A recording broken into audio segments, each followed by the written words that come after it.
laws to live as human beings. Once we start to enforce laws, police officers start to uphold the ethics, then we know that the society is on course. Unfortunately, we are in a nation where law enforcement has become a cultural shock to the people. When a policeman show up to... Thank you. Say and what? Where's Scripture to take the what? And welcome and recognize the chairperson, the National Executive Chairperson. See in bricks and mortar. Public policy will always come with public inconvenience. Understand that. But they are meant for public good. They are meant for public good. It will mean our sentiment here as we entertain those of the audience. And by virtue of urgency, we will entertain just fine. Respectfully channel, and use your privilege well. Is that Bamo? Increase your height, young man.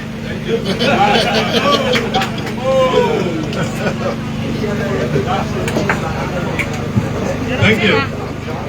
Let me say thank you for the opportunity. Angie, let me say thank you.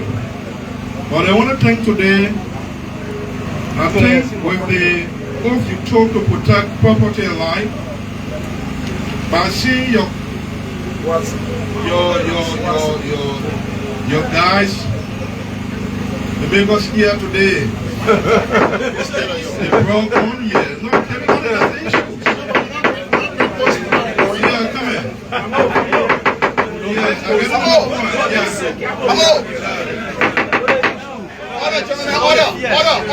Order. Here we protect the right to speak. However, we are careful not to share in the responsibility. And so we try to be careful what you say. As best as we know it, no gun was brought here for intimidation. This man a policeman.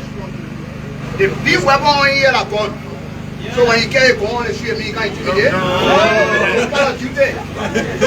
Go to the point and not beside the point. I understand. But there are situations unfolding currently on ground. From the day you took over, the first thing you did towards the Liberian people, from my county, Kinjo, Liberians die in cold blood. And today the blood still bleeding. And we now see, we now see dress up to current. Government now making a situation of easing attention down in Kinjo. And the company is still moving. Opportunities still going back to the government. Now, the situation took place. The United Party-led government came for rescue. They came to transform this country. We have situation of our brothers who, for the motorcyclist background, when government says you come with policy, you will have some level of remedy to curtail the policy or implement the policy. You said government, you said the ordinary people that took oath on the basis of the social contract theory that voted you to the presidency. I can remember the motorcyclists, they also put dollar down to bring Dallas DeLong into government. They also contributed. I mean, my issues.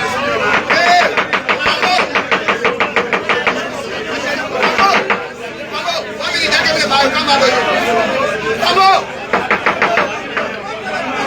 I'm going to my question. Hey! Take your time. Now let's move it. We all been here for more than part of ages. When there's comment, tell yourself on question, we can be a little 1 minute. The thing about it is simple. The thing here is simple. My question is, you go straight to the point. My comment is, you go to the point, you won't call it. However, IG, thanks for coming. Here's my concern. Here's my question. You go to the point. Because you're borrowing from other people's time. So just go straight to the question, Bamo. Please. You got a question? Thank you. To the question, Bamo. This place. I'm going to my question about this place. It's an intellectual center. Yeah, but what a question. This person you positive is having me intimidated by the devil. So my question, RG, I want to know what really wrong with your guys making this country like a fucking war. Thank you so much. Every day when you want to. Thank you,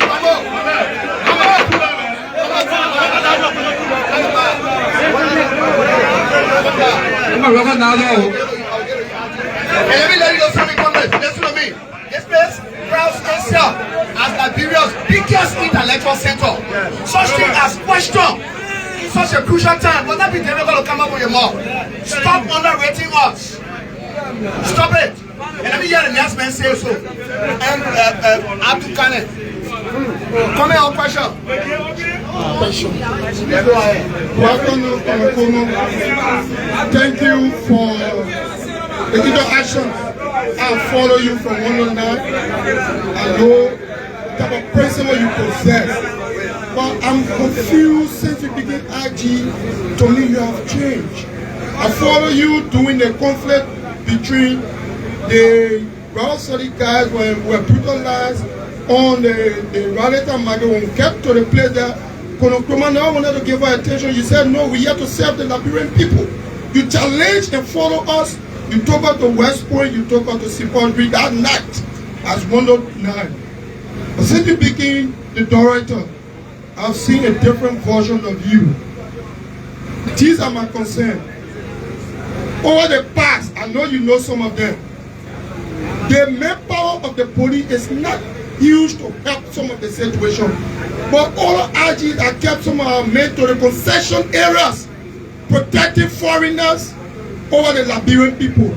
What is your plan for those people? Lastly, you are a good investigator. During the impasse at the capital, there was huge deployment of security personnel from the LMP. What is your own investigation that you got from those that were assigned when the fire you got there on the building? Thank you.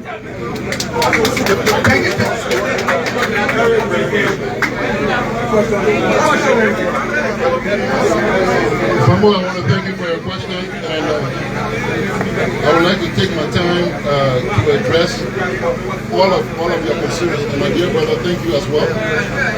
Like I say, nobody is ever wrong. People will ask questions, raise their concerns based on how much information they do have. So let me make some clarity to you all based on what you just raised. I stood right here on the same podium when this issue came up, and I shared with you all what our findings were at the time. Do you all remember? This question was raised there before. I also stated that our quest for increased transparency, accountability, and adherence to the rule of law has made me to send it forward to the Civilian Complaint Review Board for further investigation. When I spoke to you, I spoke as the Inspector General of the Liberia National Police, speaking on the basis of the findings of my officers based on what were available to them. Whatever information was available to the investigators at the time. Take in mind, this conflict had just happened. We have police internal affairs going to Kinjor to investigate. Definitely the community is still bleeding. So for us to access information from the community members directly, it made it impossible. So whatever we could gather with the video evidence and stuff that we had, the investigators made an informed decision, and that's what I gave to you all. Fast forward months passed, tension went down a bit. It didn't mean that the brief of the people had changed. But now this is an independent body of investigators going in to do their own investigation. They were privileged to more information than the police investigators could access. And they have come in with which of course, with my respect as the leader of this institution, do wholeheartedly accept and acknowledge. And it has to do with the additional pieces of evidence that they were able to bring forth as per this report.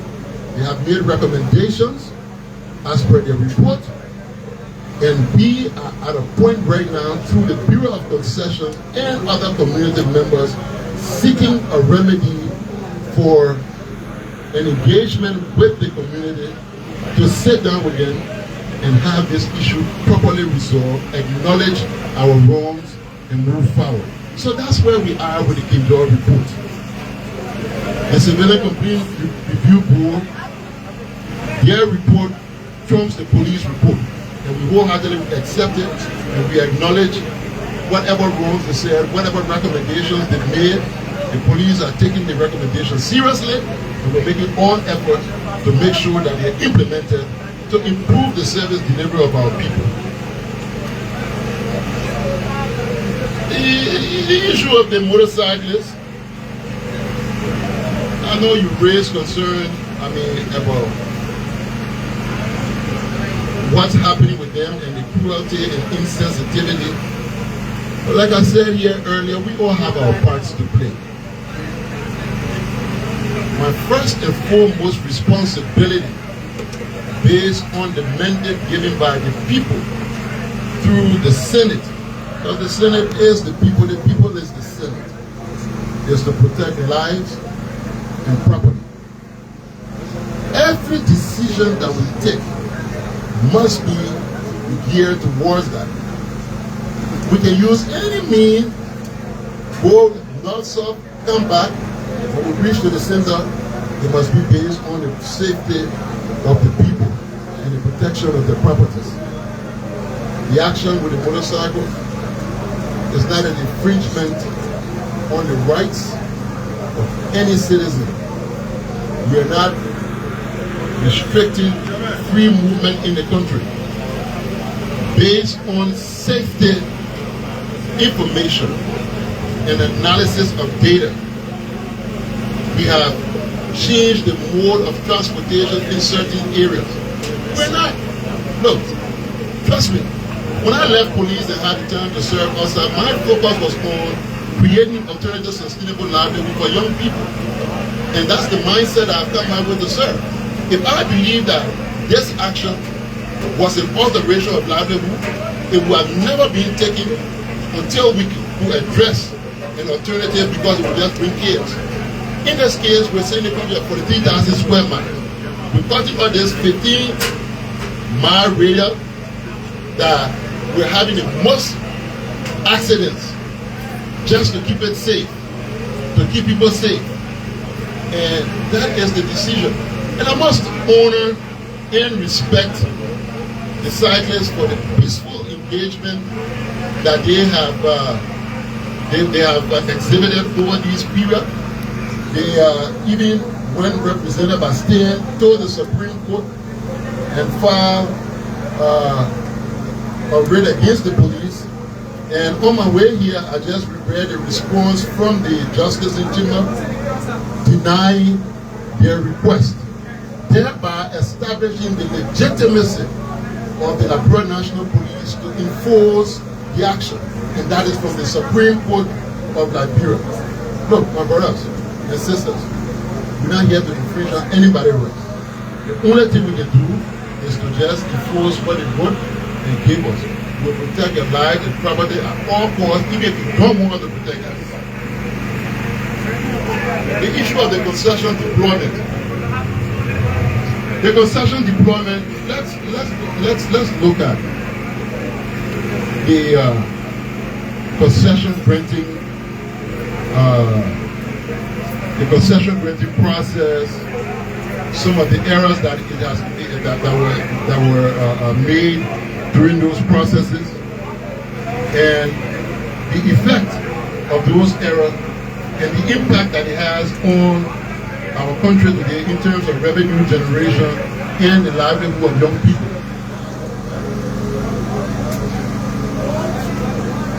While we go through with these things, we have to consider everything else that surrounds it. In the agriculture sector, in some areas, likewise the mining, when these people sign their agreement, they sign for thousands of hectares that should have been unencumbered. Unfortunately, there were villages all in these areas. In some cases, these investments engulfed the entire village, leaving no space for farming or other alternative livelihood issues, creating chaos right there. In other cases, people had to be relocated, but in relocating them, there were other things that were not taken into consideration, increasing gross dissatisfaction in these areas.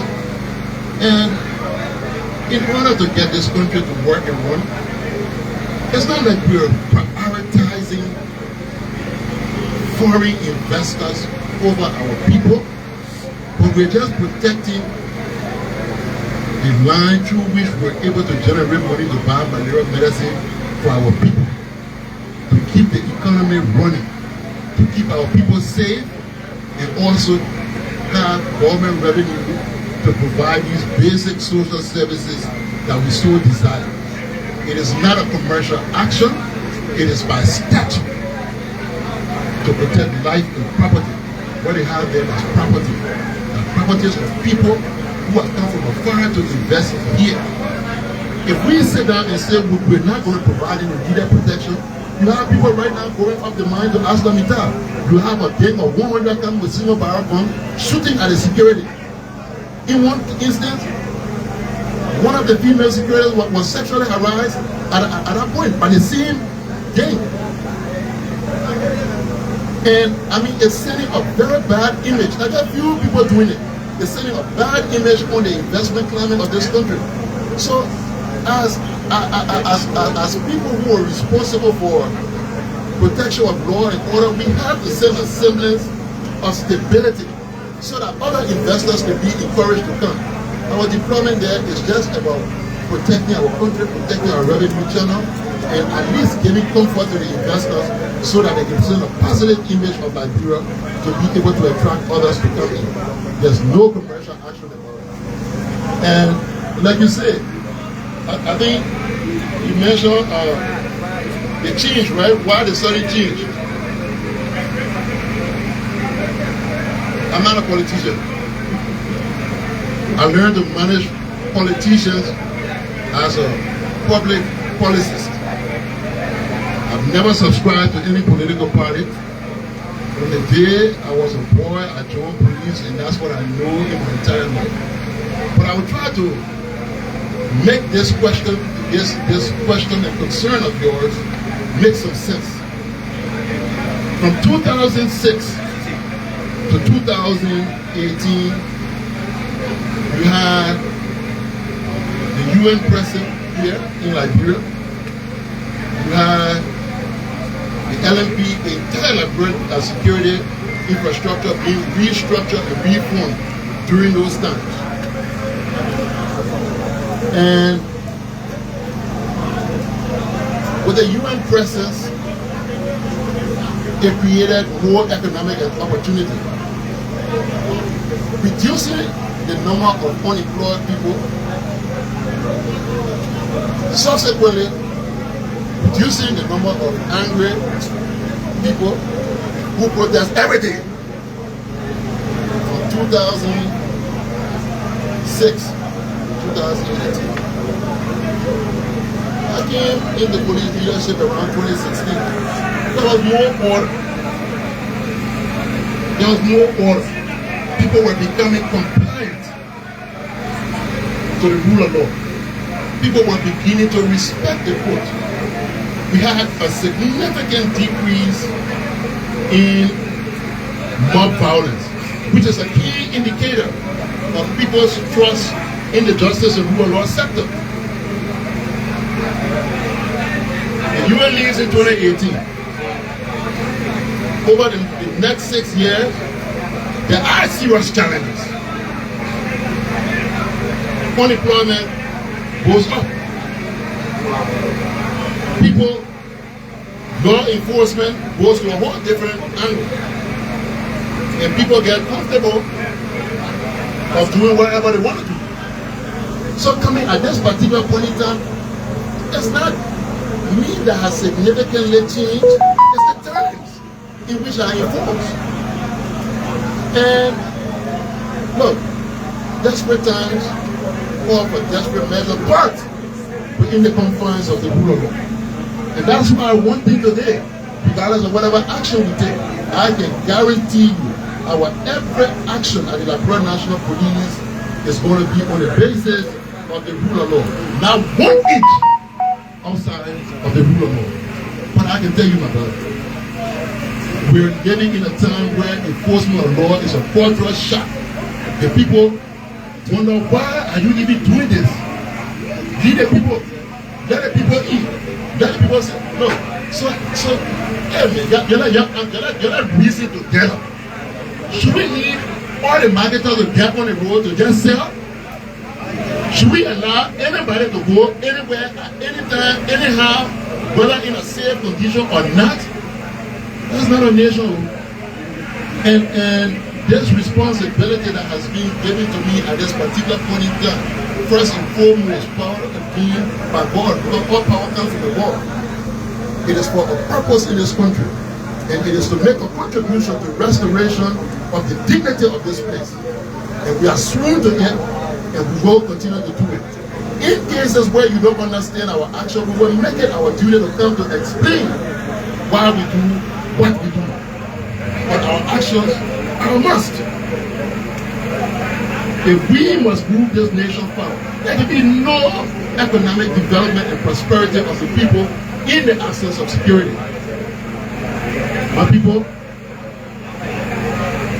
the enforcement is going to go to a different level. People will have to understand that there are laws that govern this place, and we must live within the confines of those laws. If you don't want it, move to a bush to where you have jungle justice, outside of Liberia, where you can do anything you want to. You want to climb the tree and jump and break your neck, go to that place. But as long as you hear, if you decide to get on the bike and ride in some way that will continue your life, to kill yourself because you don't understand the value of your life, I will tell you that you are treasurer to this republic, and I will make sure that I do everything to preserve your life and the property of Nigeria. That is what we make important in all of this. That is it. That is it. Look, dear brothers and sisters, we are here for you. This is the Liberian People's Police. I've been seeing all around all of these different.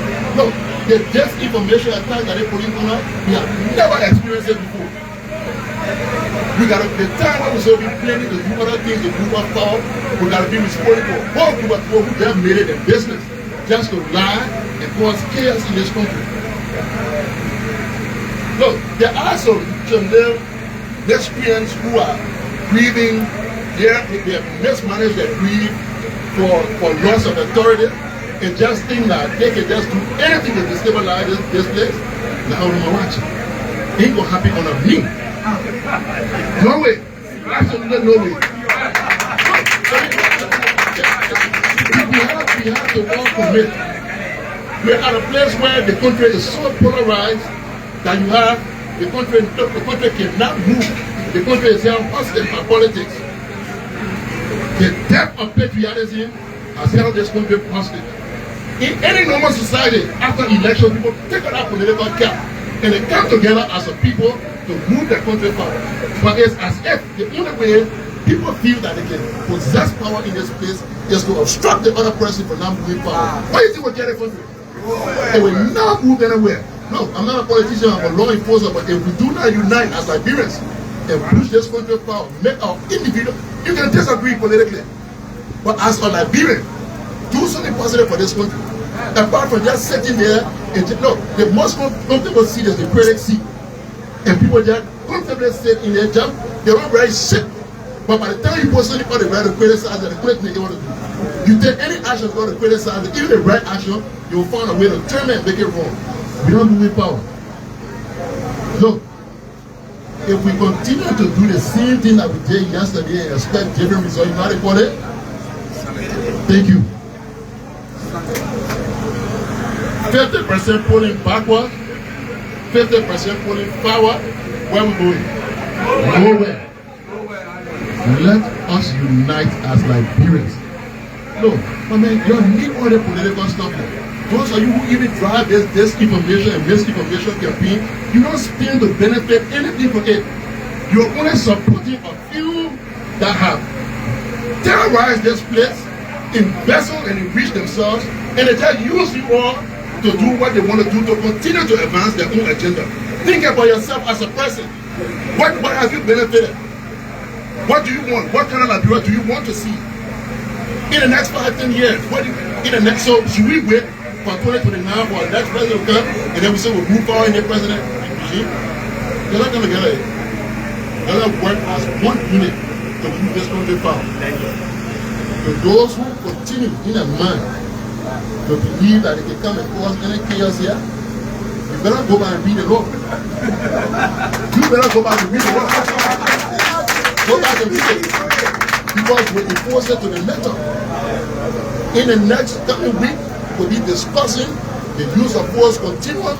We'll be giving other tips on radio so you can understand the powers of the police. That thing where you're attacking police was here, fighting and tearing the clothes back and forth. It's a shame to every last one of you. You know what they told? They told your flag. They told your city. But somehow you sit down, you laugh, it's funny, share for the world to see. To castigate your own nation. Where is patriotism? It is dead. And if we don't get up, if we don't stand up, put that political brain off and start to move this country forward, in the next few years, we won't have a country to become a failed state. I will stop here and take the next set of questions.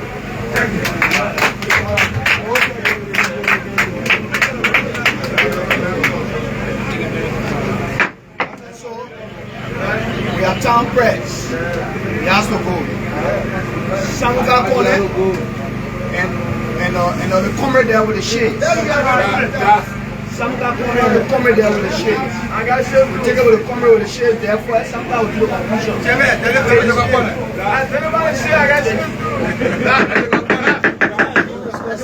Is there. Okay, Honorable Coleman, thank you so much. I appreciate you. Actually, I hope my business schedule. When I almost say that you're coming to South Camp. And I would like that nobody should intimidate your work. I appreciate your work. Regarding the motorcycling, I hope you will stand by your words. The no-go Zoom. Please remain with it. Do not allow them to come on the street. Or else they will all load you and they will all load the police. Thank you so much. It's a comment. Thank you so much. Thank you. I know you got face. I know your handsome. I can describe you ugly or you handsome. But the content of your mind, I don't know. And so I gave you my mark. It's not because I pre-judge that you come in praise. No, I'm just saying that message out. I'm receiving signals, and I'm only picking praise singles. So I'm responding to those singles.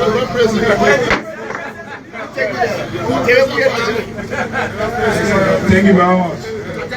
Good afternoon. My name is David Coleman, and I want to say thank you, IG. You have done very well.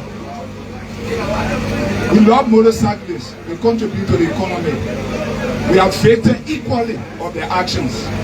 I think in the history of the police, the policy to restrict motorcycling to certain zones is the best policy implemented by the NFP. And you'll be very weak, Mr. RG, when you to take down on that policy because it is helping the society very greatly. Check the streets. The streets are very organized. They are peaceful. Our lives are protected. To take back on that policy will be putting our lives in danger. There should be a reminder to the Liberia National Police that Liberia enjoy the current culture of the streets, and we appreciate it. To the second point, I want you to double up on your complaint mechanism. Actually, while we appreciate the police, there are some hostile action of the Liberia National Police in the streets that are condemnable. We see police harassing people. We see police carry on other actions, and as citizens decide not to go to the headquarters because they think your processes to handling cases at your headquarters are very, very bad. You need to throw up. If people have confidence in the police, now when actions are taken on in the street and they feel that they can go to your headquarters and get the kind of result they want, they will go there rather than confronting the police. So while we condemn the action to confront the police, but one way I think they are doing it, which is not justifiable, is the fact that they think that the process to get redressed is almost not applicable. So you need to work on that. Thank you very much, and kudos to the Liberia National Police for the kind of work you do. Now, one group of people we have not done justice to are the media. Media here, they can listen and they can talk. Let's start with a female here. Is that you? You already done it? Okay, then let me come and My name is Emmanuel, now report for Kwatike Lewe. Oh, Kwatike. Kwatike, yeah. So, IG, I want to say thank you. Today you have been honored by Liberia biggest intellectual center, CEIO. It is an honor. But some time back, Liberians observed that the Liberia National Police and the AFL were in a tussle. At the end of that tussle, many Liberians believe that the police were manhandled. So they believe that the police is not really capable. In that same process, yesterday we saw Facebook being flooded with, a single surveillance manhandling a police officer. Something that actually might sing or maybe make the citizens believe that the police is not ready. So my question is, how can you be the head of the police? How can you vindicate the AFL, that's the police, from this argument that you are not ready to prevent or to protect the citizen in case of anything? Thank you. We do justice? Yeah, well, Kulibu Shari. That would get up to Aji. Aji, that would get up to I want you to run away. I want to stay so you hear me. But I think I jump over one key point that someone raised. Someone mentioned something about deployment at the capital. Yes, we had deployment at the capital throughout the conflict when there was all of the escalation and tension. So the police will operate on the basis of intelligence. So when we receive intelligence that there could be potential violence somewhere, we take proactive measures to prevent the occurrences of what we're picking up. And the deployment at the capital was always at the external perimeters of the capital to avoid could-be troublemakers from getting in. When the conflict happened, we decided that the only people that should go there should be those who are working there, the troublemakers and the staffers. So we stay at the gate, make sure that we work with the sergeant to get the right people in the capital. That was our role in our engagement. We didn't come in at night. Contrary to what people are spread all around, that the police were deploying at the capital at night, how they started getting gunfire, that was a lie. The police were not deploying at the capital building overnight.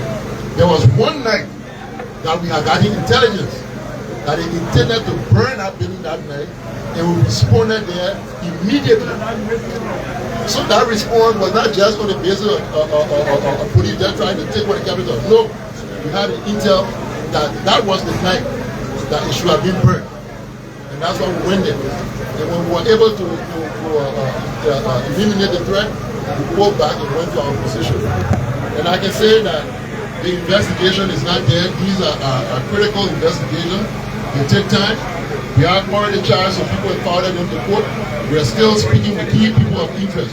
But I can assure the Liberian people that the attack on the seat of our democracy will never go unpunished. Every last one who play a part will definitely face the law. We will do a proper investigation, void of political biases, and turn them over to the court and let the court decide. And that we can guarantee will happen very soon. Like my brother who said, don't be intimidated. I mean, it is God who has brought me thus far. Standing here today is only by God's grace and mercy. There's been a series of occurrences and attacks in my life that I could have been dead. But I testify today through God's grace and mercy. Life is my testimony. Fear is not a God. There's zero fear in me. One fear even when it comes to enforcement law. Yeah.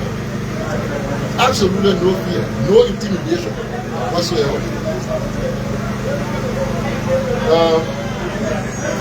I want to acknowledge our own flaws and failures.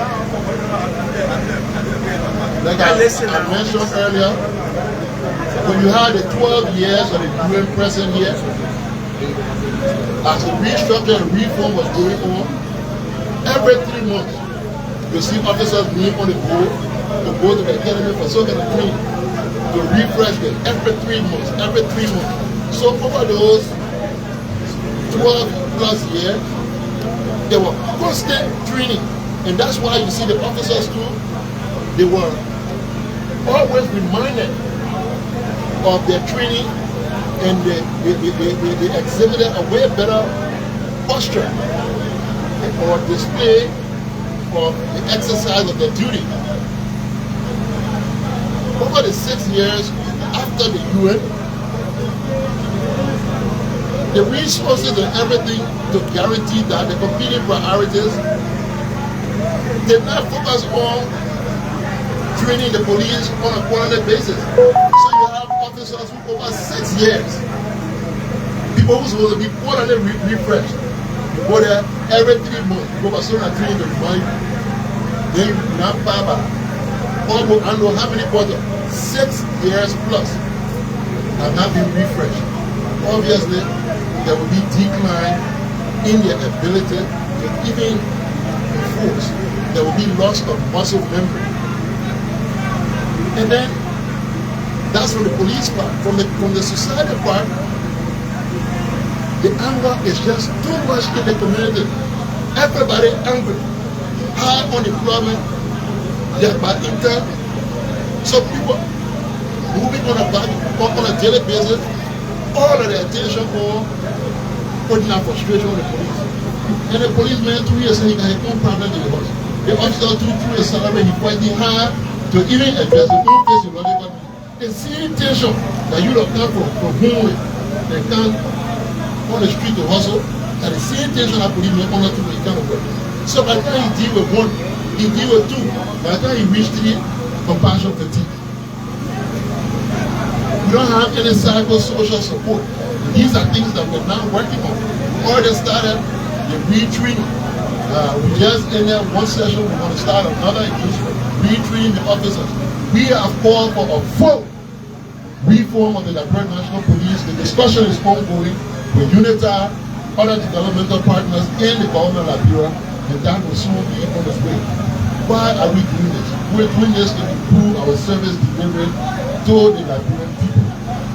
Everybody can protest for everything else in the country politically driven. Your own security,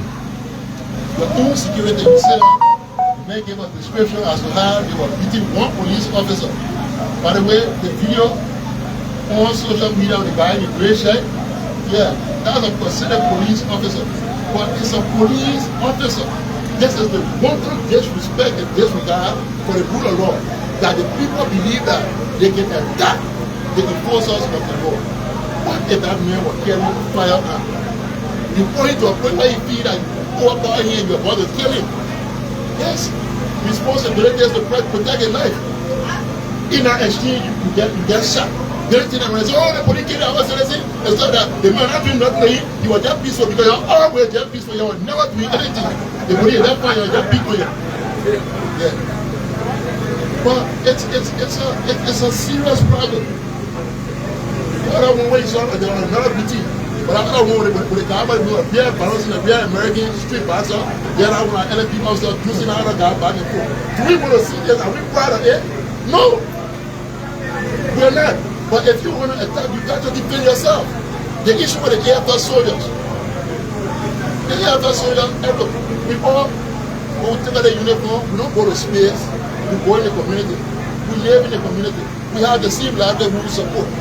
Police officers got motivated, air soldiers got motivated. Some people people express their dissatisfaction in different ways. The enforcement, they need everybody. So generally other people can come to fight. The only reason why that particular issue is captured in a way that people think that, oh, they can't the police. And they see citizens.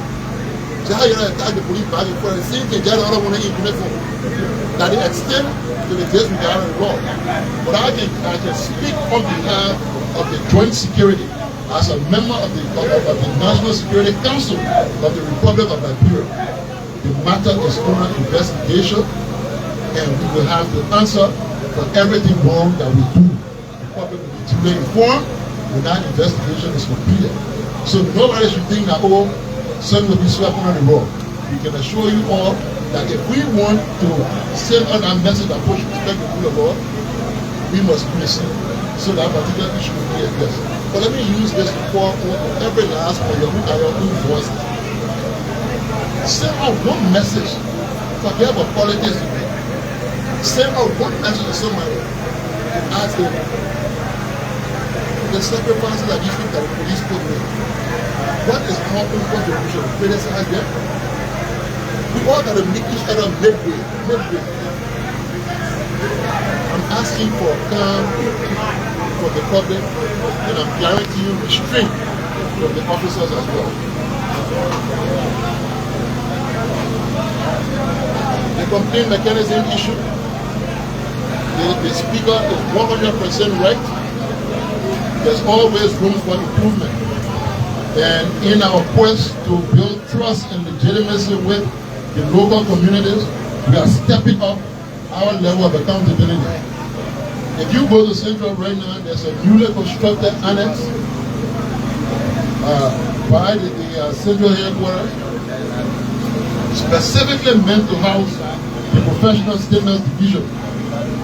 In that annex, there will be units to have immediate redress of some of these issues.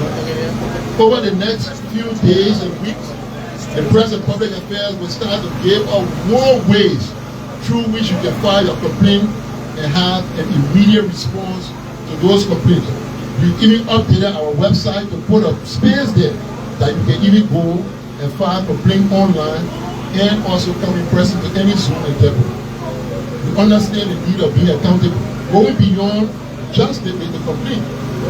We're moving forward now because most of the time when we have traffic stops, there's always, they say, he said, she said, the officer plus me back and forth. So we're going on now, starting a special traffic enforcement unit where we're making sure that the cams, even in their vehicle, we're installing cameras there just to increase the accountability. To an extent that we even intend that sometimes when the officer engage you, that make it louder, and I say so nobody can louder, but they will be live in order to engage you if you pursue wrong. If you become compliant, follow the rules of the road, there's no reason why any police officer can violate. But the same disregard for the rule of law is the same thing that people take the ownership of the vehicle. You don't want to register, you don't want to insure it. You feel that you can always find one officer using a $10. One officer will soon hold one of your hand for attempting to bribe them and bring them to Central before you even a judge as well. We're increasing our accountability. Corruption is there. We acknowledge it 100%. But every time it's brought alive, we take swift action and we improve how we communicate to the people as well. The police is, we're able to provide some level of protection. And that which we have done to this day. Can it be better? There's room for improvement. Do we need it? Like yesterday. We need it very seriously. We want to see officers out there being able to represent the state properly. I heard somebody want to complain. I saw a poster online. They said, look at it. All of this, they only bunch of short people in the prayer. They can't call them police go. Where we told them from? That police going there. And the same point for the community. So I beg you, what you see by your police, the best we can do is to work together to make it better. And that will prevent it.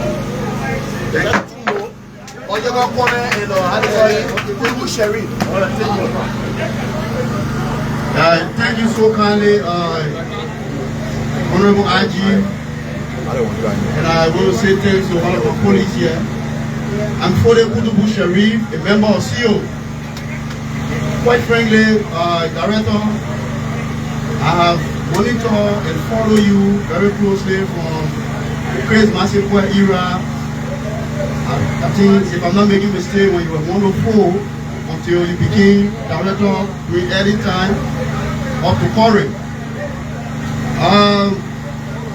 You are doing well, actually. But I want to bring this to your attention and the attention of the public. There is this group of people called Liberia Traffic Management. They say they are concessionaires. They have come to do some parking registration. And we know that the Ministry of Transport is close with the authority by law, the 1972. I'm talking about the act that established the Ministry of Transport, 1987. It gave the Ministry of Transport the authority to regulate all transport-related activities. That is, to give out driver licenses, vehicle registration documents, eligibility certificate, and all related businesses relating to vehicle issues. Traffic management, we see the police protecting traffic management against the government, which is the Ministry of Transport. Over the past few days, the traffic management, even with the court decision, where the court placed a prohibition on traffic management for producing plates, they still have their facility around the SKD and they are producing plates. When our inspectors come across them, because the Ministry of Transport will do compliance and the police do enforcement. Through this methodology, when we invite the police on the scene to ensure that they impound those vehicles, because this is an undermining government revenue. The police will not come to the aid of the inspector to regulate and effect these processes. My question to you, IG, why is it that your institution is protecting the traffic management against the Ministry of Transport, knowing fully well that the Ministry of Transport is proud with the authority to do the very work that the traffic management is doing and that impede the government itself from collecting the lawful revenue that we collect every year? I mean, at the biggest center for intellectualism in the country, we have not heard anything of police science. I mean, the father of modern police or policing is a Robert Pugh. We're not hearing a doctrine. And the IG should not go on scotch. Now we hear something from Robert Pugh. Let me hear from you intellectual. Get him out to him. Namba, Nana Pako Papa. Greetings to all. Our IG, you spoke lengthily. But I have an issue that has to do with the public policy kind of. It is one of the problems in our country. If you look at public policy, we go from the agenda setting, public identification, implementation, and formulation, evaluation of the policy. Some of the decisions where they are taking. Honorable RG, are you hearing me? To this information go on a public policy analysis? If it is not so, or if it is so, I will also recommend to you that the police, you have to look in that. They should have a political affairs and security department. Because you see, you're not a politician, you know, but you're dealing with the public. Around the world, even in the United States, they have that, but you only certain sectors. Because your action will have political implications. So sometimes you need public policy experts and political scientists to analyze these things. Then when you go into the public, you will see how things will be smaller. If it is difficult to be done, you can meet some of us, we can get a team, we can do a policy document, for the security and send it to you people. And I can work on that to see how the public policy, the security can work for the police. Because if it is not done, Mr. RG, you see the people angry, the people will always be angry. Over the years, police, the people I know that they show love to police. But when it comes to the policy indicators, from there, you will get a solution.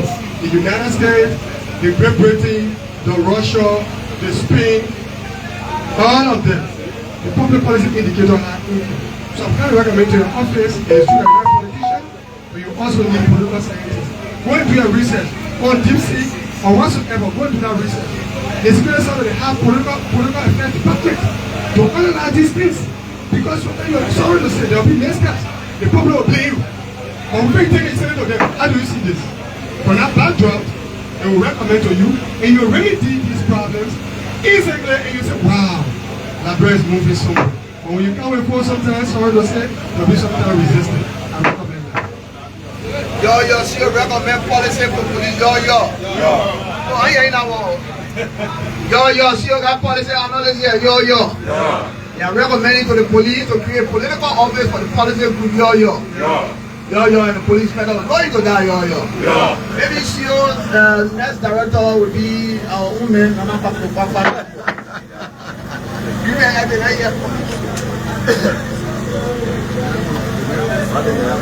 Yeah, thank you. My name is Abraham Tier. My name is Abraham Tier. Director Greg, thank you very much. I stood here and listening to you. One of our members posed a question concerning about the building of the Capitol building. And you said you are not stationed there. You don't have men stationed there. It was an intelligence received, and you went there at that time.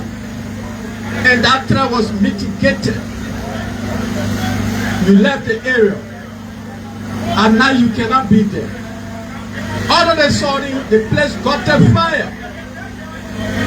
And when we looked into the public, we saw arrests being made by the police, identifying people to be the probable cause of the fire. So I want to know why yardstick you use at that time to notice those people that got the building with fire. And then while the people are in jail, the government brought an investigator, international fire investigator. But up to now, we are still looking. We have not heard anything from you. So, could you make it explicit in this public forum? All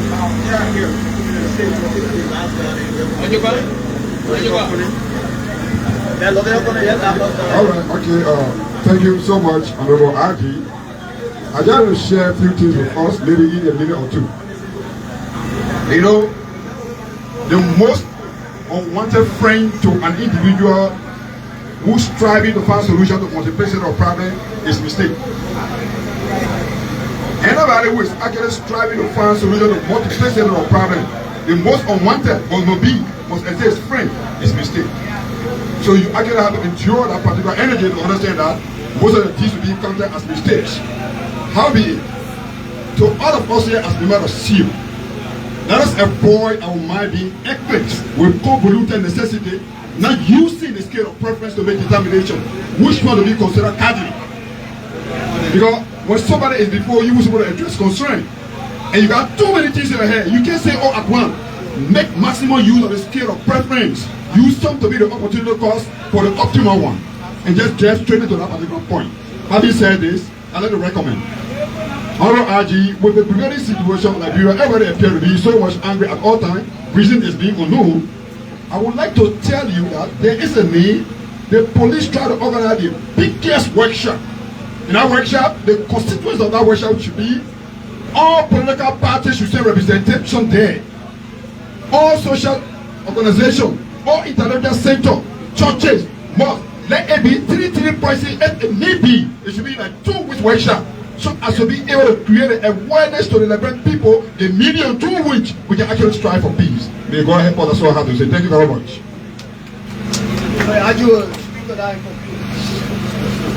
Thank you all for all of the questions and comments and concerns. I take due note of this, and I think it's something that we can definitely work towards coordinating. I believe that it is very necessary to do that, and we strive to make it happen. On the issue of the Ministry of Transport and the LNTI raised by Foote, we all have our own roles and responsibilities in government. I don't have an argument as to who is responsible for what component of vehicle and traffic law of the Republic of Liberia. One thing that I do know, the mandate of the police is very clear. Law enforcement. In order for you to get on the road, to raise your hand and give an order for a vehicle to stop, you must be a law enforcer. There's no law in the books that maintain any other body outside of law enforcement to see people cars anywhere and get decided to stop it without compliance authority. There's absolutely no law. And Foote was direct in accusing police of protecting LTMI. Let's walk backwards and see how we got here. This was an ongoing initiative that I inherited as Inspector General of Police. It started from Director Mark Ambler. It was continued under Director Chris Massaquoi, and when I came on board, it was championed by the Ministry of Transport under Minister Sam Wu and my leadership. So this was not something that police on their own did. We understood our roles and responsibilities, and we worked together. Because look, there are things that government cannot invest in right now. Why are they looking for money to sponsor hospital and stuff? Government can be putting $15–20 million in an enforcement facility just for one purpose. And that's why under the law it encourages public-private partnership. Because if government starts to do everything to get distracted, they will leave their core function and start to look into other things that by extension it stretches the envelope very thin and it weakens the impact. So this particular initiative was walked through the investment process. President Sharif ordered that the IMCC, Inter-Ministerial Concession Committee, she ordered them to convene and look at this investment proposal and see if it was worthy for the Liberian people. The IMCC convened. Whenever the IMCC convenes, even if you're not a statutory member, all of those government agencies that have got some part to play in whatever that investment package is targeted towards are a part of the conversation we brought to the table, which included the Liberian National Police and the Ministry of Transport. After deliberation, it was passed at the level of the IMCC. It was submitted to the Office of the President. The President submitted it to the legislature. The legislature deliberated on it, and they sent it back to the President. The President, we have took over. By then, I was no longer at the police. They brought this particular concession that had been ratified for review.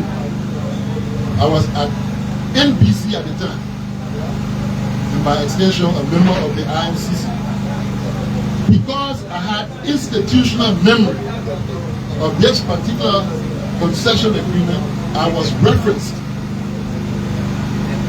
to provide some clarity. We went back to the drawing board at the NIC, IMCC. We went through all of the scrutiny to pass the IMCC. We went on to the executive mansion. They passed the office of President Weah. We went to the legislature. For the second time, it was ratified. The second time. And went back to the office of President Weah. The government yesterday chose not to honor its obligation toward the investors and decided to put that which was signed by the people, by the authority of each and every one here represented by the elected representative to the House, and decide a few presidents get together and make a contract and roll out the contract. Because this government understands and respect the rule of law and understand investors' challenges, they decided to honor this. My brother, I work for a government that's headed by other superiors. I'm not the final authority. I can only do what I'm instructed to do. I did receive a letter from the office of the president, copied in that letter. If not copy if not directly copied in, a copy was sent to me, informing that the Ministry of Transport will turn over all, by directive of the president, that the Ministry of Transport turns over all of the responsibilities to LMTI. Who am I? Should I question it? Should I refuse? I work for the government. I cannot disobey my principle. So, based on the instruction of the president that the law must be honored, we all geared up. And I can tell you, I mean, from the human side of things, this arrangement doesn't benefit me personally. But you know what it does? It benefits the Liberia National Police. Support-wise, if you ever have the opportunity to go and see the facility, you have over 26 vehicles sitting down there, over 7-8 years just sitting down, going down the drain. And those are vehicles that police can benefit from to put out in the street to be able to protect you. Why should I not embrace it? Over the last 6 years, we've been getting on the road every day, supporting transport and this other initiative, because that was the directive of government that be supported. But police never directly benefited anything. So I wholeheartedly welcome what would benefit the police to improve our service delivery and also carry up the revenue generation. My brother, is nothing personal. It's all about honoring and respecting the rule of law. An injunction has been placed upon it. We go back. And I mean, I can tell you, if you can show one registration that has been done beyond the date that injunction was imposed by the court, definitely it's something that they will have to answer for. But as far as I'm concerned, these people were legitimately authorized to register by government of Liberia. They started registering. Then the innocent citizens who went and paid their money, because government now said it's okay to do business with them, you get on the street and start to say, all of you who pay money to this particular group will arrest you and start harassing people. Is it right? Is it fair to the people? Is it beneficial to all concerned? No. So then we will come here and stop it and say, well, brother, you need that authority to get over here. My friend, go, you pay, let me see your document, you pay to the Liberian government, and when the government revenue, you're legitimate. Look, the court will decide. But look, we believe that for the last 7 years. So if the court decide that this should not be honored, definitely we'll sit down and continue the work. So we're all waiting for the court. Puruku, Transport Ministry, the police operate in one government. The sooner that is recognized and we are able to understand that we're driving one agenda, the better it will be for all of us. But now let everybody continue to play their part. You're authorized to register. I got a rule. I will control the rule. Yeah? I beg you about it. So we're not fighting for whatever responsibility transport car, whatever police car. I know that the police and the police will still have staff car to check for registration. And that will be starting very soon. The Liberia National Police will start vehicle inspection in the not too distant future. So make sure they come to you to register. That's what you want, right?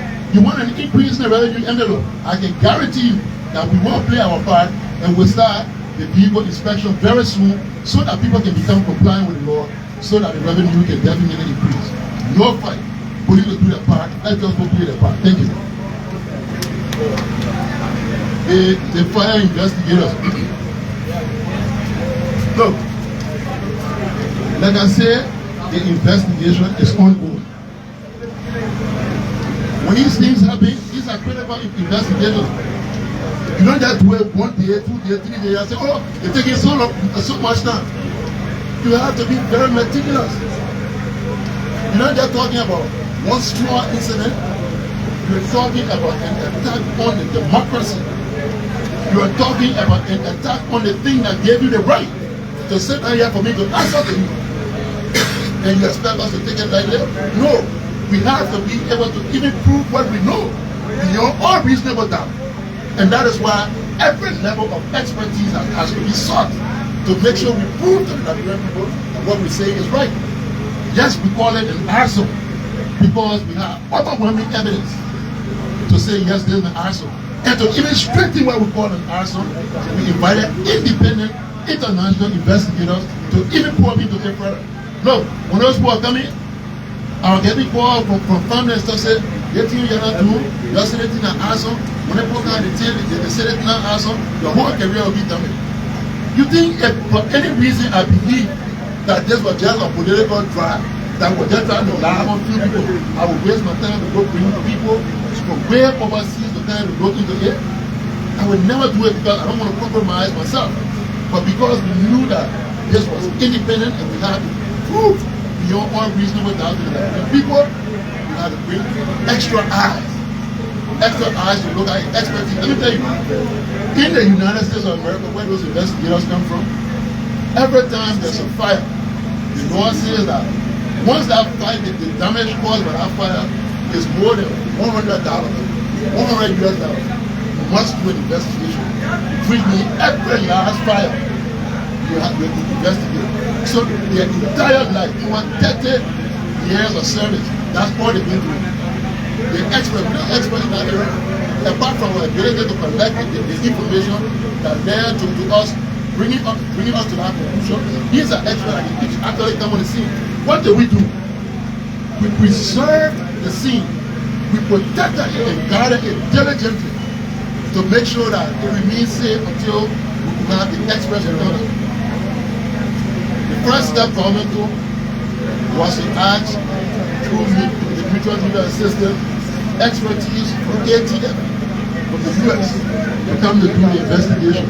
The process went through, it was approved, then there was an administration change, the charge was sent to the court.